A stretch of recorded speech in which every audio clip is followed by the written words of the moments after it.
이번 시간에 우리 한글 윈도우 11의 특징에 대해서 같이 한번 살펴보도록 하겠습니다. 자, 우리 한글 윈도우 11이요. 이 한글 윈도우 11이라는 거는 우리가 이제 운영체제라고 그렇게 이제 불러요. 이 운영체제라는 게 뭘 얘기하냐? 우리 이제 컴퓨터를 땅 하고 이제 켰을 때 제일 처음에 나타나는 그 프로그램이 우리 운영체제라는 거예요. 우리가 일반적으로 이제 사용하는 컴퓨터 같은 경우에는 대부분 이제 한글 윈도우가 뜨죠. 윈도우에 보게 되면 윈도우의 버전도 엄청나게 많이 있습니다. 우리 이제 예전에 쓰던 이제 윈도우 95라는 것도 있고요. 윈도우 98, 그리고 윈도우 미다, 그리고 윈도우 NT다, 윈도우 XP다, 윈도우 2000이다, 윈도우 7이다, 윈도우 8이다, 윈도우 10이다, 윈도우 11이다 라고 해서 이렇게 이제 여러 가지 종류가 있다고요. 그리고 우리 이제 운영체제라는 거의 종류에 보게 되면 우리가 일반적으로 쓰는 거는 전부 다 이제 윈도우가 뜨죠. 윈도우가 뜨지만 우리 이제 윈도우라는 게 이제 개발되기 이전에는 도스라는 그런 운영체제도 사용을 했었어요. 그리고 우리가 일반적으로 사용하는 이런 컴퓨터 말고 서버급 이제 컴퓨터에서는 유닉스다, 리눅스다 그런 이제 운영체제도 사용을 하기도 합니다. 해서 운영체제라는 거는 한 가지 프로그램에 있는 게 아니라 여러 가지가 있어요. 그리고 컴퓨터에 사용하는 것만 운영체제가 있는 게 아니라 우리가 지금 현재 사용하고 있는 스마트폰 있죠? 거기도 이제 운영체제가 이제 설치가 되어 있잖아요.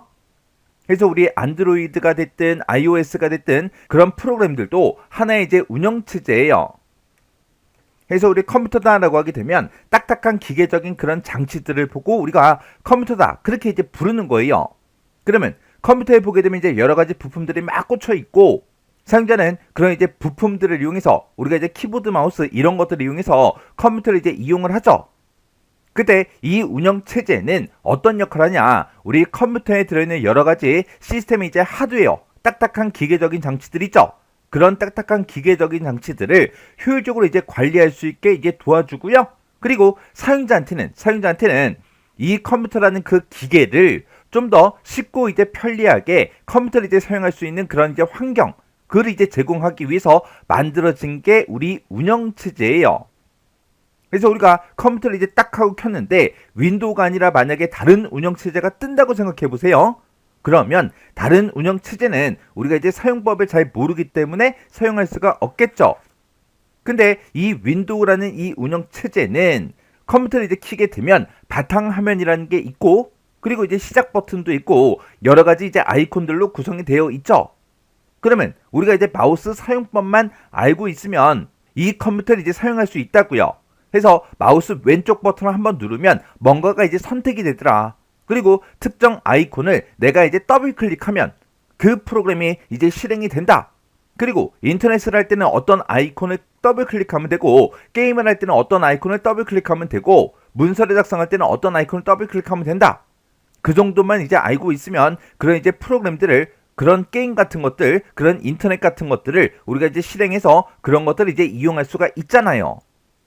해서 윈도우라는 이런 운영체제는 컴퓨터에 들어있는 여러 가지 딱딱한 기계적인 장치들을 효율적으로 이제 관리도 해주고요. 그리고 사용자한테는 이 딱딱한 기계적인 장치를 좀 더 쉽게, 좀 더 편리하게 이제 컴퓨터를 사용할 수 있도록 그렇게 이제 환경을 제공해주는 그런 이제 프로그램. 그게 이제 우리 운영체제라는 거요.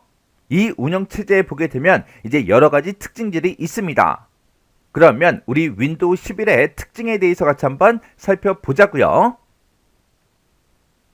자, 우리 첫 번째 보게 되면 이제 그래픽 사용자 인터페이스 사용하고 그렇게 이제 나와 있어요. 자, 지금 여기 보게 되면 GUI하고 그렇게 이제 써져 있는데 이 GUI에서 G가 우리 이제 그래픽이라는 그 영어의 약자고요. U가 이제 사용자, 유저의 이제 약자고 I가 이제 인터페이스의 약자예요. 그래서 GUI, 그래픽 사용자 인터페이스 그렇게 이제 부릅니다.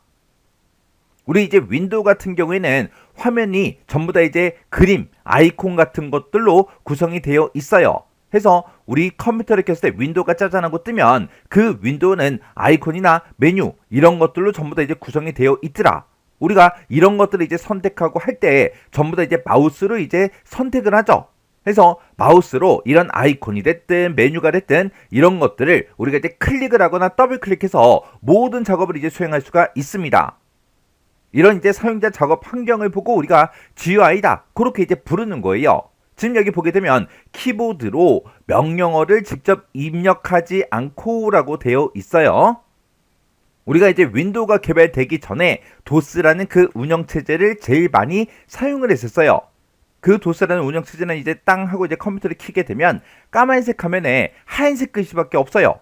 뭐 아이콘이 됐든 뭔가 특정 그림이 됐든 그런 게 전혀 없습니다. 그냥 까만색 화면에 오로지 이제 글씨밖에 없어요. 그래서 그 운영체제를 이제 사용하기 위해서는 우리가 도스라는 그 운영체제에서 사용하던 그런 명령어들을 전부 다 사용자가 다 외우고 있어야 돼요. 그래서 그런 명령어를 키보드로 이제 직접 입력을 해서 컴퓨터를 이제 사용을 했다고요. 근데 이 윈도우라는 거는 우리가 이제 명령어 같은 것들을 몰라도 마우스 사용법, 그리고 어떤 아이콘이 뭐라는 아이콘이다, 그리고 메뉴를 볼 때는 어떻게 본다, 그 정도만 알고 있어도 우리가 쉽게 이제 컴퓨터를 사용할 수가 있죠.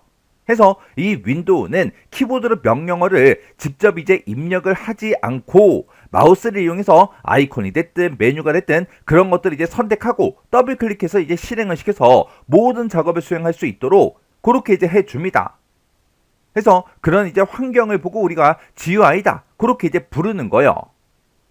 그래서 윈도우는 GUI 이 방식을 이제 이용하기 때문에 우리 이제 초보자도 쉽게 이제 사용할 수 있는 그런 이제 그래픽 사용자 인터페이스 GUI를 이제 사용을 합니다.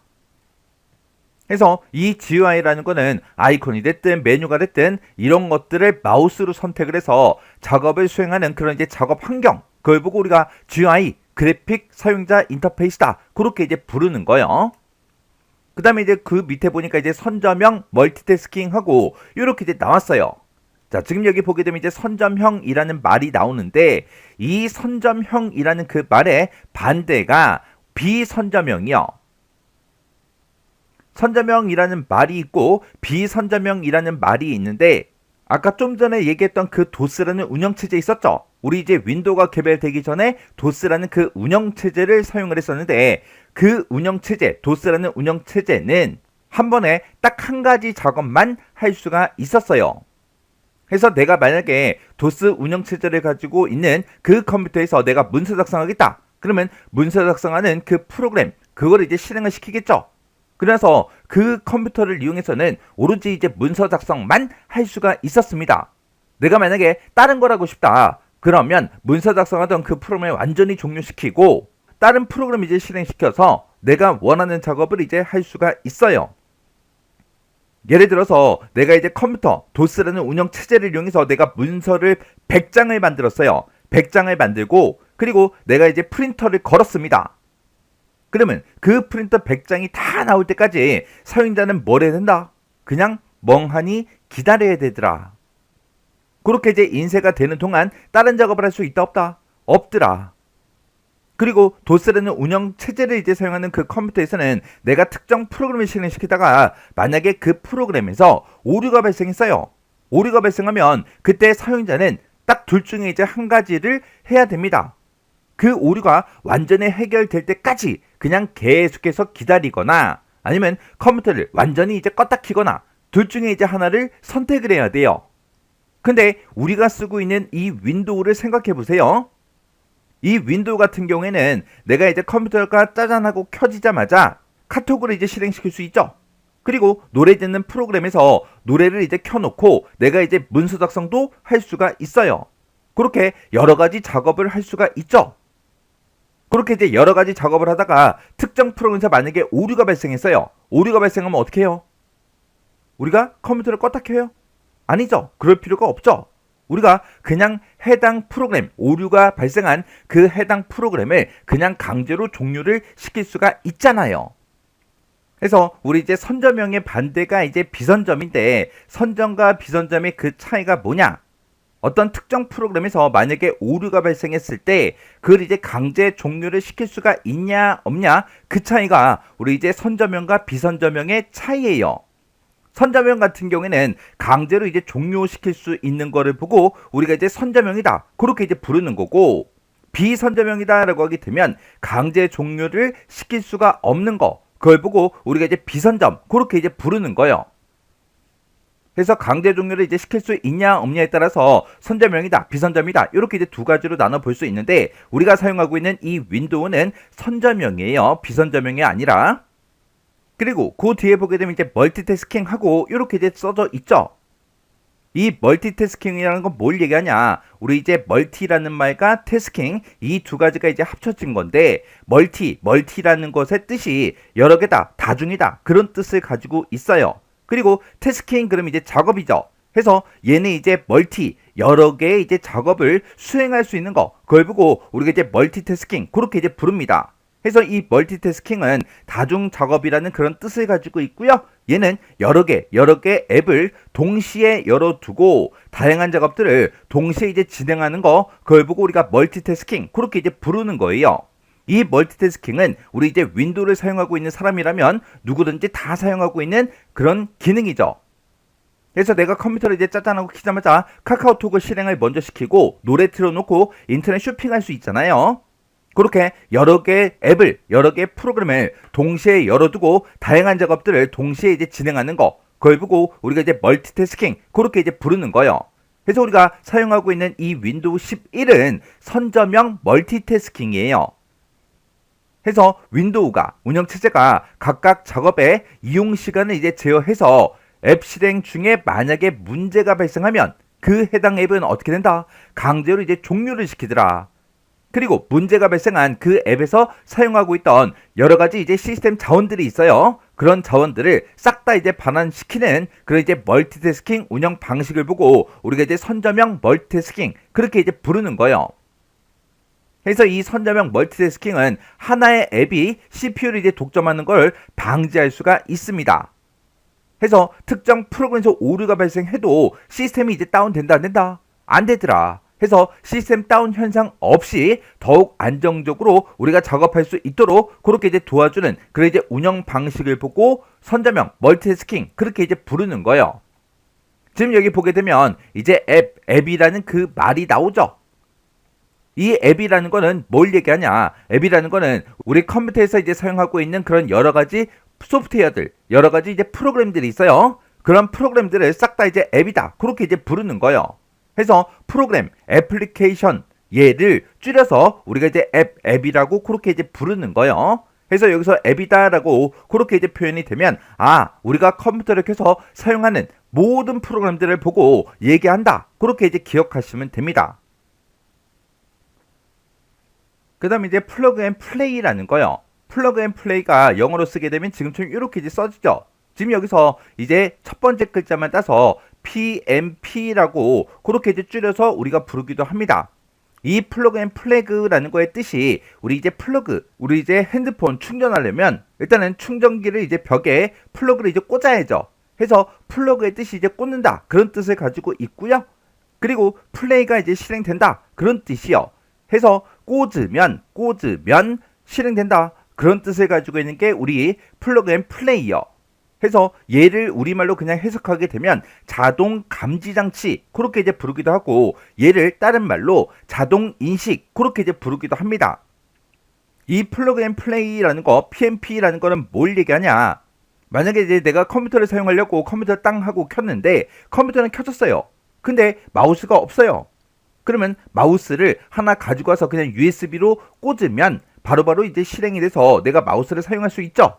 그리고 USB 메모리 같은 것도 내가 내 주머니에 있던 거 컴퓨터 켜져 있을 때 내가 그냥 컴퓨터에 갖다 꽂기만 하면 바로 쓸 수 있는 그 상태가 되죠. 그게 이제 자동 감지 장치 PMP 자동 인식이요. 그래서 이 PMP라는 거는 우리 이제 컴퓨터를 가지고 있을 때 이 컴퓨터에다가 하드웨어를 이제 설치했을 때 해당 하드웨어를 이제 사용하는데 필요한 그런 시스템 환경을 운영체제가 자동으로 이제 구성해 주는 거 그걸 보고 우리가 PMP 자동인식 자동 감지장치 그렇게 이제 부르는 거예요. 만약에 이런 기능이 없다고 생각해 보세요. 우리가 이제 윈도우를 이제 사용하면서 PMP라는 이 기능이 이제 생겨서 우리가 뭔가 이제 필요한 게 있으면 그냥 꽂아서 그냥 이제 사용을 했으면 됐어요. 근데 우리가 이제 윈도우가 개발되기 전에 도스라는 운영체제를 썼다 그랬죠. 그 도스라는 그 운영체제에는 PMP 이런 기능이 없었다고요. 그때 예를 들어서 내가 프린터를 이제 새로 사왔어요. 그러면 그 프린터를 이제 사용하기 위해서는 컴퓨터한테 내가 가지고 있는 이 프린터가 어떤 건지 전부 다 환경 설정을 직접 이제 사용자가 다 해줘야 됩니다. 해서 컴퓨터한테 내가 사온 이 프린터가 어떤 프린터인지 그 시스템의 이제 환경 설정 같은 것들을 사용자가 직접 했다고요. 근데 요즘에 이제 사용하고 있는 그런 프린터들 보면은 대부분 이제 USB로 생겼죠. 그래서 프린터를 이제 새 거 사왔어요. 사와서 그냥 컴퓨터에다가 그냥 갖다 꽂기만 하면 돼요. 그래서 이 운영체제가 하드웨어의 규격 같은 것들을 자동으로 이제 인식을 해요. 인식을 해서 시스템 환경 설정을 이제 윈도우가 자동으로 이제 해주기 때문에 PC 주변 기기를 이제 연결할 때 사용자가 직접 환경 설정을 하지 않아도 되더라. 그러면 사용자는 뭐만 하면 된다? 컴퓨터에 그냥 갖다 꽂기만 하면 되더라. 근데 이 플러그 앤 플레이라는 이 기능을 이제 사용하기 위해서는 하드웨어가 됐든 소프트웨어가 됐든 모두 다 이 플러그 앤 플레이 PNP라는 이 기능을 이제 지원해야 자동으로 이제 인식이 돼서 사용할 수 있게 자동으로 이제 시스템 환경을 설정을 이제 해줍니다. 요즘에 나오는 이런 이제 하드웨어, 소프트웨어는 전부 다 이 PNP 기능을 싹 다 이제 지원해요. 근데 과거에는 이런 기능이 없는 것도 있었다고요. 그리고 이 PNP 기능은 하드웨어에 IRQ가 됐든 아니면 DMA 채널이 됐든 아니면 IO 주소들 이런 것들이 서로 이제 충돌하지 않도록 그렇게 알아서 시스템 환경을 자동으로 이제 설정을 다 해줍니다. 지금 여기 보게 되면 이제 IRQ라는 것도 나오고 그리고 DMA 채널이라는 것도 나오고 IO 주소들 이런 용어가 나왔는데 우리 이제 IRQ라는 건 뭘 얘기하냐? 여기서 이제 I라는 게 우리 이제 interrupt라는 거에 이제 약자고요. 그리고 RQ가 우리 이제 리퀘스트의 이제 약자입니다. 지금 여기 이제 설명해 보게 되면 각 장치들이 CPU를 이제 사용 요청하기 위해서 보내는 그런 이제 인터럽트 신호가 전달되는 통로라고 그렇게 나왔는데 지금 여기 보게 되면 인터럽트 신호를 전달한다 그렇게 이제 되어 있죠. 지금 여기 보게 되면 인터럽트라는 말이 나오는데 이 인터럽트라는 거는 뭔가를 하고 있을 때 그걸 이제 방해하는 걸 보고 우리가 인터럽트 그렇게 이제 불러요. 예를 들어서 학교에서 선생님이 막 강의를 하고 계세요. 강의를 하고 있는데 어떤 학생이 갑자기 손을 들었습니다. 그러면 선생님은 뭘 해야 돼요? 그냥 무시하고 계속 수업해요? 아니죠. 강의를 이제 멈추고 그 학생이 왜 손 들었는지 물어볼 거예요. 그러면 교수님 입장에서는 그렇게 이제 강의를 원래는 쭉 해야 되는데 중간에 멈췄죠. 그런 걸 보고 우리가 이제 인터럽트 신호다 그렇게 이제 부르는 거예요. 그래서 이 CPU라는 거는 사용자가 뭔가 이제 명령을 내렸을 때 그걸 이제 계속 처리를 해야 돼요. 근데 각각의 장치들이 이제 뭔가 이제 동작을 하려면 CPU에 이제 허락을 받아야 된다고요. 그때 이제 보내는 그 신호가 우리 이제 인터럽트 신호예요. 그래서 그런 신호가 이제 전달되는 그 통로를 보고 IRQ다 그렇게 이제 불러요. 그 다음에 우리 DMA 채널하고 이렇게 이제 써져 있죠. DMA 채널이란 건 뭘 얘기하냐? 여기서 이제 DMA라는 게 다이렉트 메모리 액세스 그거의 이제 약자입니다. 지금 여기 보게 되면 메모리 액세스하고 나왔죠?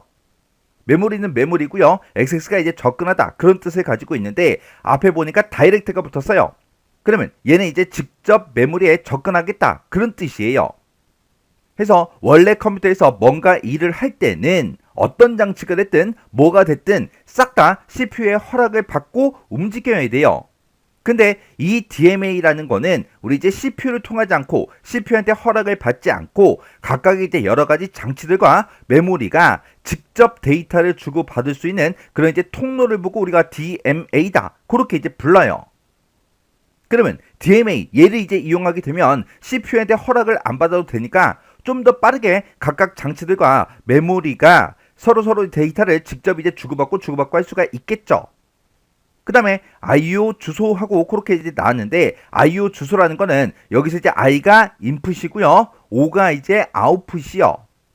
그러면 얘를 이제 해석해버리면 입출력 주소를 보고 우리가 이제 IO 주소다 그렇게 이제 부르는 거예요. 해서 각각의 장치들과 CPU가 이제 데이터를 주고받고 하기 위해서 지정된 그 메모리 영역을 보고 우리가 이제 IO 주소다 그렇게 이제 부르는 거예요.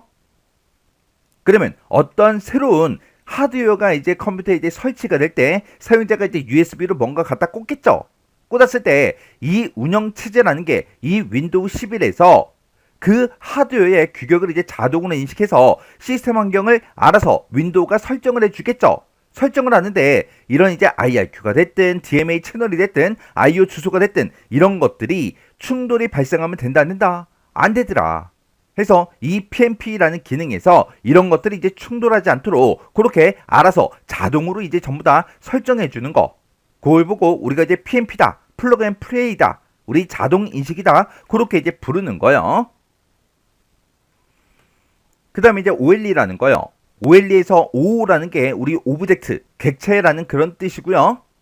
그리고 여기서 이제 L이 링킹이 이제 연결하다 그런 뜻을 가지고 있죠. 그리고 E가 인베딩의 이제 약자입니다.